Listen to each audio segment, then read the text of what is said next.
Jangan lupa like, komen, dan subscribe channel YouTube TVRI Bengkulu dan nyalakan lonceng notifikasinya.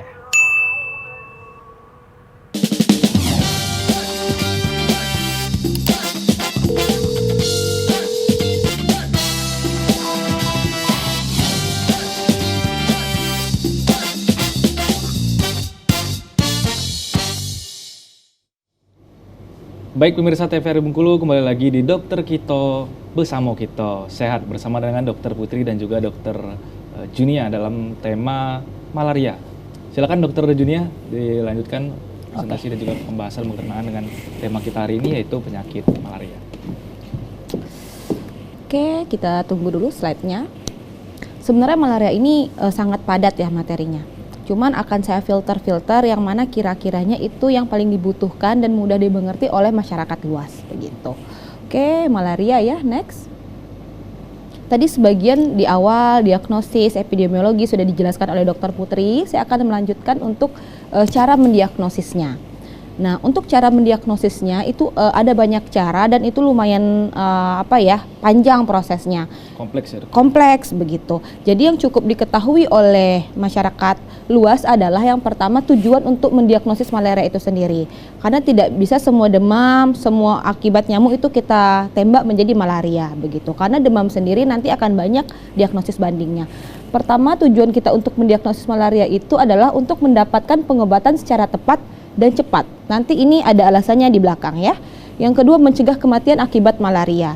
Karena dengan banyaknya jenis malaria tersebut, ada beberapa memang yang itu fatality rate-nya itu tinggi begitu. Salah satunya seperti malaria falciparum ya. Kemudian memutus mata rantai penularan malaria. Kenapa? Karena kita juga sudah misalnya di satu daerah didapatkan satu pasien malaria yang terbukti dengan adanya hasil pemeriksaan penunjang, kita bisa melakukan pencegahan, penanggulangan baik di tingkat rumah itu sendiri, desa, kecamatan, kabupaten dan seterusnya begitu. Oke, next. Nih, untuk mendiagnosis malaria, yang pertama dan tidak bisa ditinggalkan itulah gejala klinis. Di mana di gejala klinis ini kita dapatkan melalui anamnesis dan pemeriksaan fisik yang dilakukan oleh dokter atau tenaga medis. Kemudian imunologi diagnosis. Nah, ini diagnosisnya ada ELISA atau rapid test. Ini yang lumayan canggih ya dan biayanya biasanya lebih mahal dan tidak semua daerah ada pemeriksaan tersebut. Kemudian yang paling banyak dan paling sederhana itu adalah mikroskopis, yaitu dengan apusan darah tebal dan apusan darah tipis. Nah, apusan darah inilah yang tadi dicontohkan oleh Dokter Putri, yang gambar-gambar tadi. Nah, di situ ya seperti contoh yang ini ya, seperti ini. Nah, nanti apusan darah itu sendiri kita lihat tuh dia ada di fase mana, fase infeksiusnya. Kita lihat apakah jika ditemukan fase infeksiusnya di apusan darah, baru bisa kita tegakkan diagnosis malaria, kita berikan pengobatan. Dan pengobatannya itu sendiri jenisnya sangat banyak, begitu. Kemudian molekular diagnosis ya, kita periksa itu biasanya lebih kompleks lagi pemeriksaannya. Next.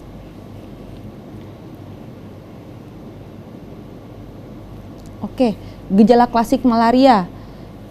Pertama itu stase parasit dalam darah menentukan manifestasi klinis. Jadi ada banyak ya tadi seperti pertumbuhan dari bayi ke dewasa begitu. Itu ada banyak stage-nya dan setiap stage itu sendiri memberikan gejala klinis yang berbeda-beda. Nah, dengan siklus paroksimal klasik itu 8 sampai 12 jam. Ada fase dingin, fase panas dan fase berkeringat. Di mana fase dingin itu sekitar 15 menit sampai 1 jam dengan nadi cepat lemah, bibir jadi kebiruan, kulitnya ke kuning pucat, kemudian menggigil, gemetar dan kadang itu ada muntah begitu ya. Fase panas itu 2-4 jam, muka merah, kulit kering, panas, sakit kepala, mual muntah, nadi penuh dan cepat, haus, demam sampai 41 derajat Celcius. Nah, demam sampai 41 derajat Celcius itu sangat berbahaya pada anak-anak karena bisa memicu penyakit lain. Kadang ada malaria disertai kejang demam, malaria disertai pembengkakan otak. Makanya pengobatan malaria tidak bisa dipukul rata seperti pengobatan misal nih luka dijahit ya gitu, nggak bisa dipukul rata karena itu beda-beda usianya, kemudian nanti jenisnya, berapa lama, sudah di fase mana, itu sangat kompleks. Jadi benar-benar tidak bisa kita obati sendiri di rumah.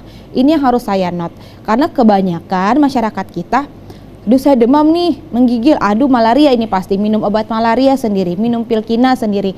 Itu kadang jika tidak terkontrol bisa menyebabkan kerusakan lebih lanjut di tubuhnya. Malah Kerusakan lebih berbahaya iya, ya, dokter ya? betul, karena penggunaan obat yang tidak sesuai indikasi dan dosis yang tidak sesuai dengan derajat penyakitnya, begitu. Oke, setiap fase ini ditentukan dengan nyamuk penggigitnya atau seperti apa ya, dokter? Kalau nyamuk penggigit itu sebagai sebenarnya itu bukan penyebab malaria, mereka cuma mobil kayak gitu, vektor, sarananya aja gitu ya? pembawa, di mana parasit tersebut cuma bisa berkembang di tubuh manusia dan berkembang di tubuh nyamuk tersebut. Makanya beda nyamuk, beda yang bisa berkembang. Aedes aegypti mungkin penyebab DBD, Anopheles penyebab malaria, begitu. Emang dia memang bisa cuma berkembang di tubuh vektornya itu aja, begitu. Nah makanya nanti timbul pertanyaan kan gimana sih bedanya nyamuk DBD, nyamuk malaria, begitu ya. Kemudian merasa sehat dalam beberapa saat, kemudian siklus berulang lagi. Nah di sini banyak miss-nya, udah saat merasa sehat, oke aku udah sembuh, ternyata itu siklusnya akan bisa berulang lagi, begitu. Kadang demamnya cuma seperti flu, itu tergantung imunitas juga, kemudian ya jenis malarianya, begitu ya.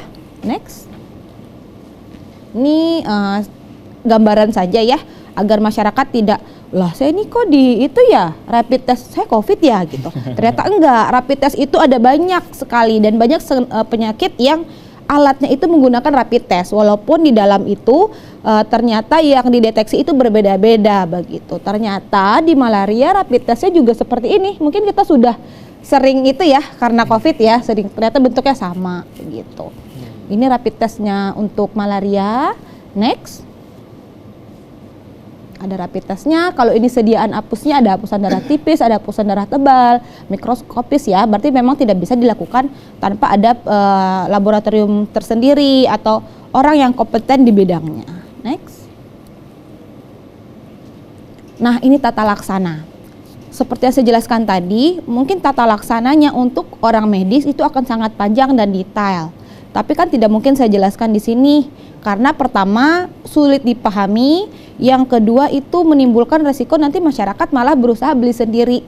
Padahal pemeriksaannya kan perlu laboratorium dan lain-lain. Sebagai dokter pun kita tidak mengeluarkan obat malaria hanya dengan anamnesis dan pemeriksaan fisik saja. Begitu. Memang harus ada pemeriksaan penunjangnya, diagnostiknya, gold standarnya adalah menemukan parasit itu sendiri di darah, begitu ya. Tata laksana malaria itu didasarkan pertama jenis malarianya ada banyak ya, falciparum, ovale, vivax dan lain-lain.